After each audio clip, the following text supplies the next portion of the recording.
ఎర్రవల్లిలోని KCR farm house దగ్గర హడావిడి కొనసాగుతోంది. ఫోన్ ట్యాపింగ్ కేసులో సిట్ నోటీసులపై మాజీ సీఎం కేసీఆర్ సమాలోచనలు చేస్తున్నారు. నందినగర్ నివాసులు సిట్ విచారణకు కేసీఆర్ హాజరవుతారా లేదనే దానిపై సస్పెన్స్ కొనసాగుతోంది. న్యాయ నిపుణులు సలహా తీసుకున్న తర్వాత కేసీఆర్ నిర్ణయం తీసుకునే అవకాశం ఉన్నట్టు సమాచారం. నిన్న కేటీఆర్, హరీష్ రావు, జగదీష్ రెడ్డితో సమావేశమయ్యారు. నిన్నటి నుంచి ఎర్రవల్లి ఫామ్ హౌస్లోనే ఉన్నారు కేటీఆర్. ఇవాళ మరోసారి బీఆర్ఎస్ కీలక నేతలతో కేసీఆర్ సమావేశమయ్యే అవకాశం ఉంది.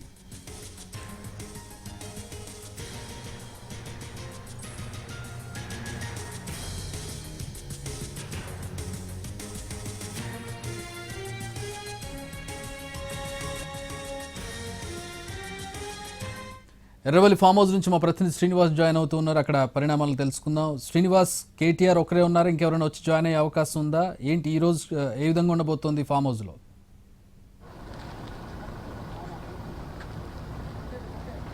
చక్రి, ఎర్రవల్లి, సిద్దిపేట జిల్లా ఎర్రవల్లిలోని మాజీ సీఎం కేసీఆర్ వ్యవసాయ క్షేత్రం వద్ద మాత్రం హడావిడి అయితే కొనసాగుతుంది. నిన్నటి నుంచి కూడా మాజీ మంత్రులు కేటీఆర్, హరీష్ రావు, అలాగే మాజీ ఎంపీ సంతోష్ రావు ముగ్గురు కూడా ఫామ్ హౌస్లోనే ఉన్నారు.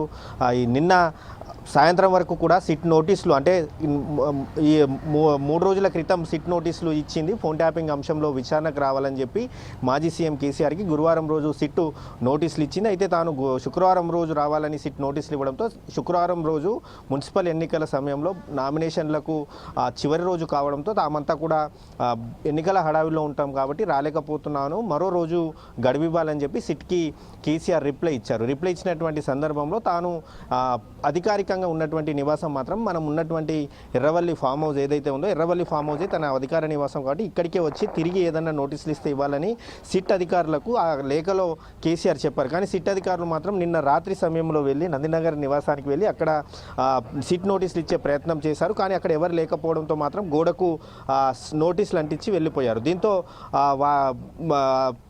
ఆ నోటీసులోనూ కూడా ఖచ్చితంగా మేము ఎర్రవల్లి ఏదైతే కేసీఆర్ ప్రతిపాదన పెట్టినటువంటి ఎర్రవల్లి ఫామ్ హౌస్లో విచారించాలి తనని చెప్పి కేసీఆర్ పెట్టినటువంటి ప్రతిపాదన ఏదైతే ఉందో దాన్ని మాత్రం సిట్ అధికారులు తిరస్కరించారు. ఖచ్చితంగా సిట్ విచారణ చేయాలంటే కొన్ని ఎలక్ట్రికల్ డివైజెస్ తరలించాల్సి ఉంటుంది ఆ ప్రాంతానికి, కాబట్టి అది సాధ్యం కాదు. కాబట్టి తమ పోలీస్ కమిషనరేట్ పరిధిలో ఉన్నటువంటి ప్రాంతంలోనే విచారిస్తాం, కాబట్టి ఖచ్చితంగా కేసీఆర్ నందినగర్కే రావాల్సిందే అని చెప్పి సిట్ అధికారులు చెప్పారు. దీంతో ఆ సిట్ నోటీసులపై తిరిగి రిప్లై ఇచ్చేందుకు మాత్రం కేసీఆర్ సమాలోచనలు చేస్తున్నారు. అసలు ఈ సిట్ నోటీసులకు రిప్లై ఎలా ఇవ్వాలన్న దానిపై న్యాయ నిపుణులతో సమాలోచనలు చేస్తున్నారు. కాసేపటి క్రితమే అడిషనల్ అడ్వకేట్ జనరల్ రామచంద్రరావు అలాగే న్యాయవాది సోమా భరత్ మాత్రం ఫామ్ హౌస్కి చేరుకున్నారు. న్యాయవాదులతో అయితే ప్రస్తుతం అయితే ఆయన సిట్ నోటీసులపై మాత్రం సమాలోచనలు చేస్తున్నారు. అలాగే మరోవైపు ఈ సిట్ నోటీసులపై హడావిడి ఇలా కొనసాగుతుంటే మాత్రం మరోవైపు నాగార్జున సాగర్, ఉమ్మడి నల్గొండ జిల్లాలోని నాగార్జున సాగర్ నియోజకవర్గం నుంచి మాత్రం బీఆర్ఎస్ పార్టీలో చీరికల కార్యక్రమం కూడా కొనసాగుతుంది.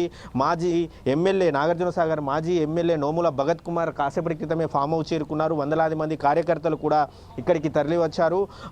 బీజేపీ, కాంగ్రెస్ పార్టీలకు చెందినటువంటి ముఖ్య నాయకులంతా కూడా ఈరోజు బీఆర్ఎస్ కండువా కప్పుకోబోతున్నారు. బీఆర్ఎస్ వర్కింగ్ ప్రెసిడెంట్ కేటీఆర్ సమక్షంలో మాత్రం ఈ చేరికల కార్యక్రమం కొనసాగుతుంది. అలాగే కాసేపటి క్రితమే సిద్దిపేట జిల్లాకు ఆర్ఎస్ ప్రవీణ్ కుమార్ వచ్చారు. అతను కూడా ఫామ్ హౌస్కు మరి కాసేపట్లో అయితే రానున్నారు. అయితే ప్రధానంగా మాత్రం సిట్టు నోటీసుల నేపథ్యంలో సిట్టు ఒకవేళ నోటీసులు ఇచ్చే నోటీసులకు ఎలా స్పందించాలి, ఆ నోటీసులో మాత్రం ఖచ్చితంగా నందినగర్కే రావాలని చెప్పి మాత్రం సిట్టు చెప్తుంది. అయితే అది నందినగర్కి కాకుండా ఎర్రవల్లికి రావాలని చెప్పి మాత్రం కేసీఆర్ పట్టుబడుతున్నారు. ఈ నేపథ్యంలో మాత్రం అసలు ఉత్కంఠ కొనసాగుతుంది. కేసీఆర్ సిట్టు విచారణకు హాజరవుతారా లేదా, అసలు ఎటువంటి నిర్ణయం తీసుకోబోతున్నారు, సమాలోచనలు చేసిన తర్వాత కేసీఆర్ తీసుకోబోయేటువంటి నిర్ణయం ఏ విధంగా ఉంటుందనేది మాత్రం ఇప్పుడు సర్వత్రా ఆసక్తి అయితే నెలకొంది. ఎందుకనంటే సిట్టు మాత్రం ఖచ్చితంగా స్పష్టంగా రెండోసారి లేఖ ఇచ్చినప్పుడు కూడా, నోటీస్ ఇచ్చినప్పుడు కూడా స్పష్టంగా చెప్పింది తాము ఖచ్చితంగా ఎర్రవల్లి ఫామ్ హౌస్కు రాలేము, కేసీఆరే ఫామ్ నందినగర్లో ఉన్నటువంటి నివాసానికి రావాలని చెప్పి సిట్టు చెప్తుంది. దీంతో మాత్రం ఖచ్చితంగా కేసీఆర్ మరి అంటే ఇప్పటికే కూడా ఇటు బీఆర్ఎస్ పార్టీ చెప్తుంది ఖచ్చితంగా తమ చట్టాన్ని గౌరవిస్తాము, భారతదేశ పౌరుడిగా చట్టాన్ని గౌరవిస్తాము, న్యాయం చివరికి అంతిమంగా న్యాయమే గెలుస్తుంది, కేసులు తమకేమి కొత్తవి కావని చెప్పి మాత్రం బీఆర్ఎస్ పార్టీ చెప్తున్నటువంటి సందర్భంలో సిట్కు నోటీసులకు మాత్రం మరి కేసీఆర్ ఏ విధంగా స్పందిస్తారు, అలాగే బీఆర్ఎస్ పార్టీ ఏ విధంగా స్పందిస్తుందనేది మాత్రం ఇప్పుడు కాస్త ఆసక్తికరంగానే మారింది. మరి కాసేపట్లోనే న్యాయ నిపుణులతో సమాలోచనలు ముగిసిన తర్వాత మాత్రం కేసీఆర్ మాత్రం తన నిర్ణయం ప్రకటించబోయే అవకాశం ఉంది. అలాగే సిట్కి తిరిగి రిప్లై ఇచ్చే అవకాశం అయితే మనకి ఇక్కడ స్పష్టంగా కనిపిస్తుంది. ఎందుకంటే రేపే విచారణకు హాజరు కావాలని చెప్పి మాత్రం సిట్టు నోటీసులు జారీ చేసింది. రేపు మధ్యాహ్నం 3 గంటల సమయంలో తాము నందినగర్లో అందుబాటులో ఉంటాము తమ నివాసంలో, కాబట్టి కేసీఆర్ అక్కడికి రావాలని చెప్పి సిట్ చెప్పినటువంటి సందర్భంలో కేసీఆర్ తీసుకోబోయేటువంటి నిర్ణయం ఇప్పుడు ఏ విధంగా ఉండబోతుంది అనేది మాత్రం ఇప్పుడు ఆసక్తికరంగా మారింది. అలాగే సిట్ నోటీసులు జారీ చేసినటువంటి సందర్భంలో మాజీ మంత్రి హరీష్ రావు తన ఎన్నికల అఫిడవిట్లో సిద్దిపేట అధికారిక నివాసం ఉంటే మాత్రం హైదరాబాద్లో కోకాపేటలో తన నివాసానికి నోటీసులు ఇచ్చారు.